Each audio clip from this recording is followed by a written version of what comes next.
Oggi siamo qui con questa scheda audio, ovvero l'Elgato Wave XLR. È una scheda audio apparentemente molto semplice, ma anche molto potente. Scopriamola insieme.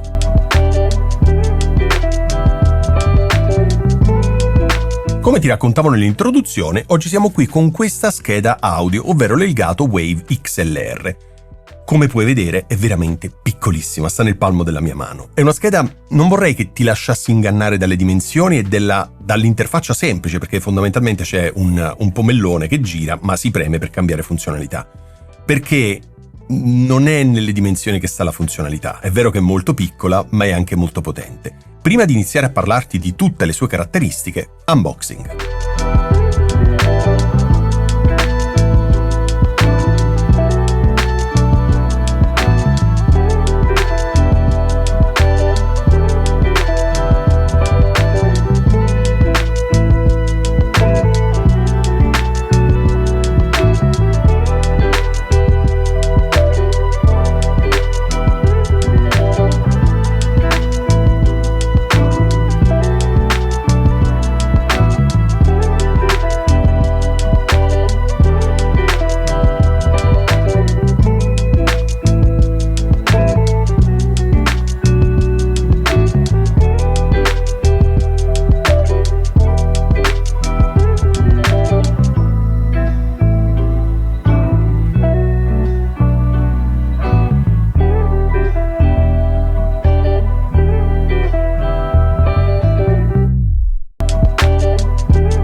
Dopo aver visto l'unboxing, voglio un po' parlarti delle caratteristiche di questa scheda audio. È una scheda audio USB-C, è una scheda audio che arriva fino a 24 bit e fino a 96 kHz. Quindi assolutamente nello standard, non è una 32 bit floating point, probabilmente verrà fatta una nuova release di questa scheda a 32 bit floating point, però per adesso questa qui è 24 bit. È un problema questo? Assolutamente no. No, perché tutto quello che utilizzo io è 24 bit, non utilizzo cose a 32 bit floating point, perché nella maggior parte dei casi è soltanto una questione di semplificarsi la regolazione del volume. Però se sai regolare il volume, insomma, tutto sommato, queste grandi differenze non ci sono. Soprattutto a un non professionista. Ok, allora questa scheda audio, come ti mostravo, ha un'interfaccia semplicissima. Perché come puoi vedere c'è questo pomellone gigante e in basso qui ci sono tre LED che si accendono e sono il microfono, quindi cliccando si accende la luce del microfono e puoi regolare il microfono, riclicchi, vai nel menu cuffia e puoi regolare il volume della cuffia, riclicchi e c'è questa sorta di fade dove puoi regolare il volume della tua voce e il volume di quello che viene dal computer. Quindi è una sorta di mix tra voce e ciò che arriva dal computer. Molto semplice. Questa qui è la 48 volt. Quando è attiva la 48 volt si accende questa lucina. La 48 volt la attivi dal software e te ne parlo fra un attimo. Quindi davanti è semplicissima perché ha questo pomellone che si preme. Nella parte posteriore invece c'è semplicemente il cavo XLR, il cavo cuffia e l'USB-C. Stop. Questa è l'interfaccia, da un punto di vista di connessioni e di LED.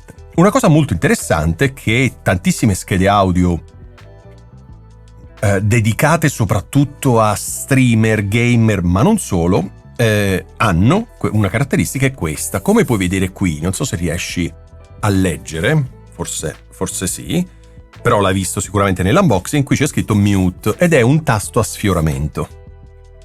Quando tu stai registrando, quando stai facendo streaming, stai giocando, insomma quello che ti pare, ti basta semplicemente accarezzare la parte superiore della scheda audio e questa va in mute.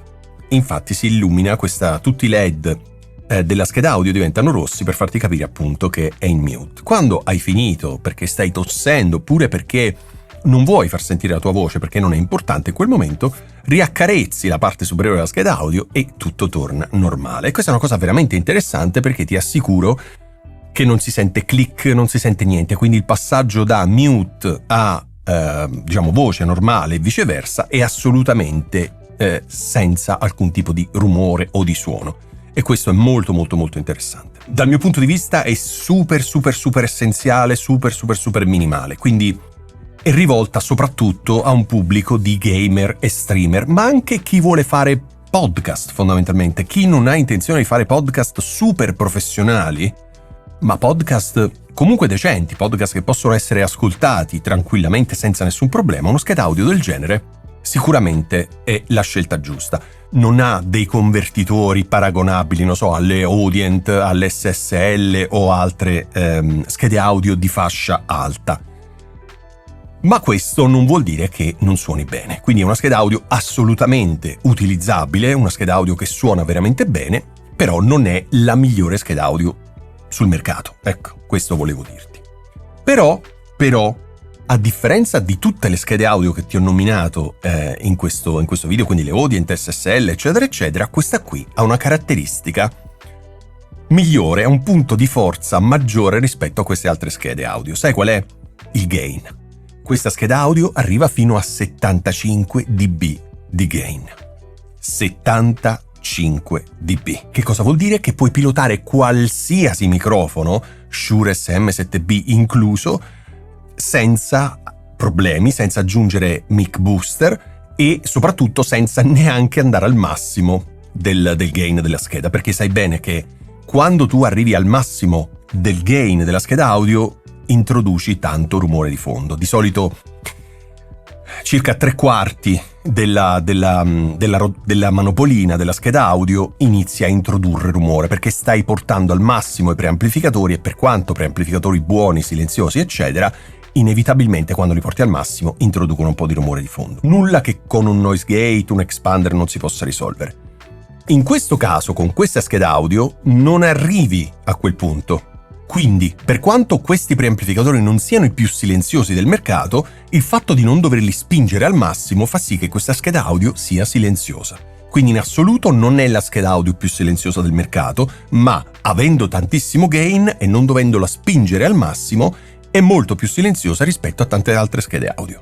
Ok, quindi ci sono sempre pro e contro, dipende sempre da quello che devi farci fondamentalmente. Questa è una cosa positivissima, perché puoi pilotare qualsiasi tipo di microfono senza nessun tipo di problema. Ovviamente nessun prodotto è perfetto e ci sono degli apparenti contro di questa scheda audio. Secondo me non sono dei contro, sono semplicemente un problema di destinazione d'uso, cioè a chi è rivolta questa scheda audio, perché se noi capiamo prima, come ti ho raccontato, streamers e gamers in primis, ma anche podcaster che vogliono semplificarsi la vita, capiamo che questi contro non sono dei contro. Ok, ma quali sono questi contro? Allora, partiamo da questo. Nella parte posteriore c'è soltanto l'ingresso per un cavo XLR, non c'è l'ingresso per un cavo jack. È un problema questo? Assolutamente no. Perché dovresti collegare un cavo jack? Perché vuoi collegare una chitarra? Perché vuoi collegare una tastiera? Perché hai un microfono che non ha l'XLR? Non è la scheda giusta per te questa. Non è un problema della scheda, è che hai comprato o ti stai avvicinando a una scheda audio che non è quella che serve a te. Quindi non è un contro, secondo me.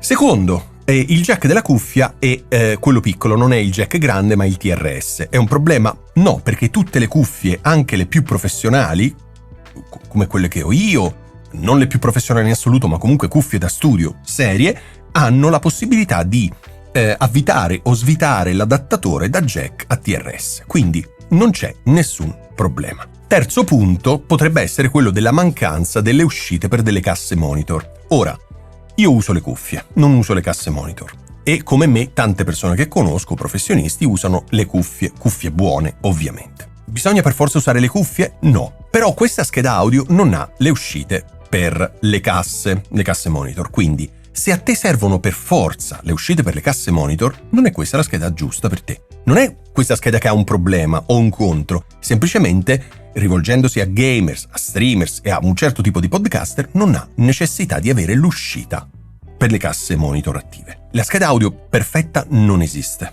ok? Dipende sempre da quello che devi farci. Questa è destinata a un certo tipo di pubblico, quindi hanno eliminato il superfluo, perché sennò sarebbe costata ancora di più, e quindi hanno reso tutto molto semplice, perché fondamentalmente il gamer e lo streamer o il podcaster alle prime armi o chi non vuole investire chissà quanto, non vuole aspirare a una strumentazione super costosa, vuole semplificarsi la vita, e questa scheda audio fa esattamente questo, ti semplifica la vita. contro forse più grande che ci potrebbe essere è quello del prezzo, perché questa scheda audio costa 169 euro. Ovviamente io ti lascio il link in descrizione perché spessissimo su Amazon trovi un sacco di offerte, un sacco di sconti, soprattutto in certi periodi dell'anno. Ora il punto relativo al prezzo qual è? È che Elgato, cioè non guardare i 169 euro relativi solo a questa scheda audio. Elgato ha sviluppato nel tempo e sta sviluppando sempre di più un ecosistema. Che cosa vuol dire questo?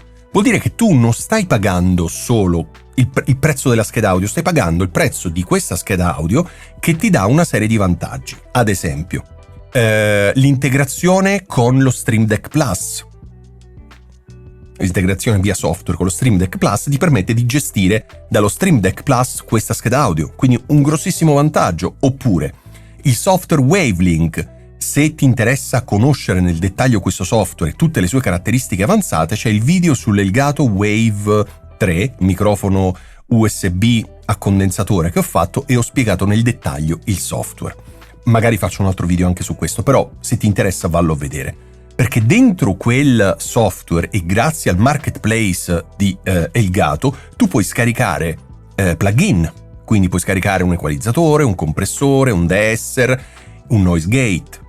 Puoi scaricare dei preset, quindi come ti dicevo è un ecosistema e tu paghi una certa cifra perché stai entrando all'interno di quell'ecosistema e se utilizzi i software di Elgato, altri strumenti di Elgato, ti semplifichi tantissimo la vita, ok? Ad esempio, se utilizzi il Wave DX, microfono XLR dinamico che io adoro, oppure il Wave 3, microfono a condensatore USB, puoi direttamente utilizzare tutto l'ecosistema di Elgato e giovare anche dei benefici del software, per esempio, perché ci sono preset specifici proprio per quei microfoni. Quindi, come dire, 169 euro possono sembrare tanti per una scheda audio, ma se la vedi in questo modo, in realtà è un prezzo, secondo me, corretto, un prezzo di mercato. E se consideri che se usi lo Shure SM7B e utilizzi altre schede audio devi comprare anche un mic booster che costa almeno 40 euro, qui li stai risparmiando.